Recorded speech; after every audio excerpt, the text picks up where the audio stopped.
یہ بھی تو سوچنا پڑے گا کہ ووٹ کیا چیز ہے. بھئی یہ تو امانت ہے، اگر غلط جگہ استعمال ہوگے تو خیانت ہے. ووٹ ایک شہادت ہے، اگر غلط جگہ استعمال ہوگے تو شہادت الزور، اس کی تو بخشش نہیں ہے، وہ گناہ کبیرہ میں سے ہے. یہ حمایت یا نصرت ہے یا یہ شفاعت اور سفارش ہے؟ تو گناہ کی سفارش گناہ ہے اور نیکی کی سفارش نیکی ہے. تو یہ تو بڑا مشکل مسئلہ ہے کہ یہ کہتے کہ آپ کو بہرحال ووٹ استعمال کرنا ہے. ہاں، بڑا مشکل مسئلہ ہے. اس مسئلے کی بنیاد ایک اور مسئلے پر ہے، تو کہ طلباء آج زیادہ آئے ہیں تو ان کے اطلاع کے لیے، ورنہ یہ عوامی مجلس کی بات نہیں ہے. قرآن کریم میں اہل کتاب کے ساتھ سورۃ مائدہ میں کچھ تخفیف کی گئی ہے کہ ان کا ذبیحہ یا ان کی عفیفہ جو ظاہری چال چلن میں بدنام نہ ہو، وہ مسلمان مرد کے نکاح میں آ سکتی ہے. تو اکثر صحابہ تو سمجھتے تھے کہ یہ ان کے ساتھ تخفیف ہے، اور عبداللہ ابن عمر رضی اللہ تعالی عنہ سمجھتے تھے کہ نہیں، جن آیات میں مشرکین اور مشرکات کے نکاح کو منع کیا ہے اس کے بعد یہ سب کچھ منع ہو چکے ہیں، اور اب دنیا کی کسی یہودیہ یا نصرانیہ کسی مسلمان کے عقد نکاح میں نہیں آ سکتی.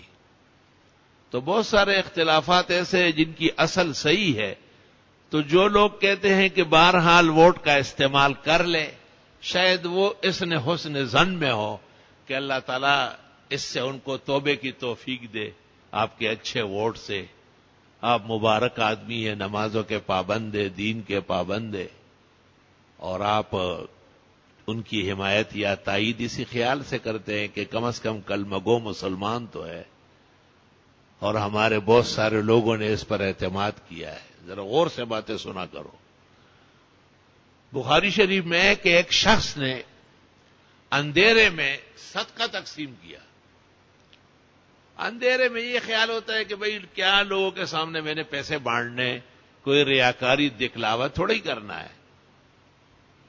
تو وہ پیسے ایک زانی کو مل گئے، اسی طرح وہ پیسے ایک بخیل کو مل گئے، وہ ایک ظالم کو مل گئے. تو بہت خفا ہوا.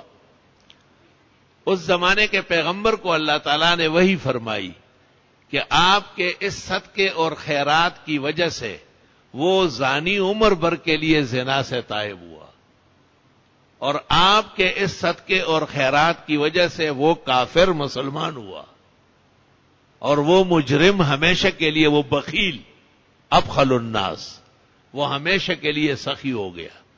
تو اس قسم کے دلائل بھی موجود ہے کہ جو حسن ظن کے میدان میں قابل استعمال ہے، اور شاید اس وجہ سے یہ سیاسی میادین سجتے ہیں، اور پھر ہم دیکھتے ہیں کہ ہمارے مذہبی جماعتوں نے ان پہ اعتماد کیا، یا ہمارے مذہبی راہنما، وہ بھی بڑے فکر مند لوگ ہیں، وہ عام لوگ نہیں ہیں، وہ خاص لوگ ہیں، اور ان کا اللہ کے ہاں بہت بڑا مقام اور مرتبہ ہے. کیونکہ یہاں آپ کو سبق پڑھانا اور درس دینا یہ کوئی مشکل کام تھوڑی ہے. آپ تو آئے ہیں احترام و ادب میں، لیکن وہ مختلف طبائی کے لوگ، مختلف نظریات کے لوگ، اور سیاسی اکھاڑے کے اندر جو طریقہ کار ہے اور قبائح کا کلم کھلا ان کا اظہار ہے، ان کے سامنے کلمہ حق بلند کرنا، میرا خیال یہ ہے کہ بہت بڑا جہاد ہے. افضل الجہاد کلمت حق عند سلطان جائر. ظالموں کے سامنے حق بات کہنا، اللہ اس کا بھی بڑا اجر عطا فرمائے گا، اور بہترین جہاد اس کو فرمایا ہے. تو سیاسی علماء یا ہمارے دوست، ہم کبھی ان سے شکوہ کرتے ہیں تو یاد تو ہم کو کیا عذر و شکوہ ہی سہی، اہل قربت سے شکایات چلی آتی ہے. یہ تو اپنائیت کی وجہ سے ہوتا ہے، یہ کوئی غیریت کی وجہ سے تھوڑا ہی ہے. پھر ہمارے سامنے اور طرح ماحول ہے اور عوامل ہے، دوائی ہے، ان کے سامنے علیحدہ ماحول اور دوائی ہے. بس صرف ایک مثال دیتا ہوں. ہم ایک زمانے میں ایک ظالم کے دور میں خاصے پریشان تھے اہل حق طبقہ. تو ہمارے ایک عالم دین نے بار بار کہا کہ ایک بدعتی مل جائے ساتھ جانے کے لیے، ملاقات طے ہو رہی، ایک رافضی مل جائے تو بہت اچھا ہوگا. میں بڑا حیران ہوا. ایسی ایک مجلس میں شاید میرا پہلا ورود تھا، تو انہوں نے بغیر میرے کچھ کہے میری طرف دیکھ کے کہا کہ ہاں اس کا ایک فائدہ ہے، وہ یہ کہ یہ جو ظالم حکمران ہے یہ سمجھتا ہے کہ یہ ایک ہی شرز میں قلیلہ ہے، تھوڑے سے بس پاکستان کے جو اپنے توحید و سنت کے دعوے دار ہے بس یہی ہر جگہ شرارتیں کرتے ہیں. تو میں ان کے ساتھ اپنے ساتھ ایک بدعتی کو بھی لے کے جاؤں گا، ایک رافضی کو بھی، ایک مودودی کو بھی، ایک غیر مقلد کو بھی، تاکہ ہم کہیں کہ ہم سب شکایت کرتے ہیں آپ سے. تو مجھے کہا کہ آپ کے خیال میں نے کہا یہ ماشاءاللہ فقہ کا راز ہے جو اللہ سب پر نہیں کسی کسی پر کھولتا ہے.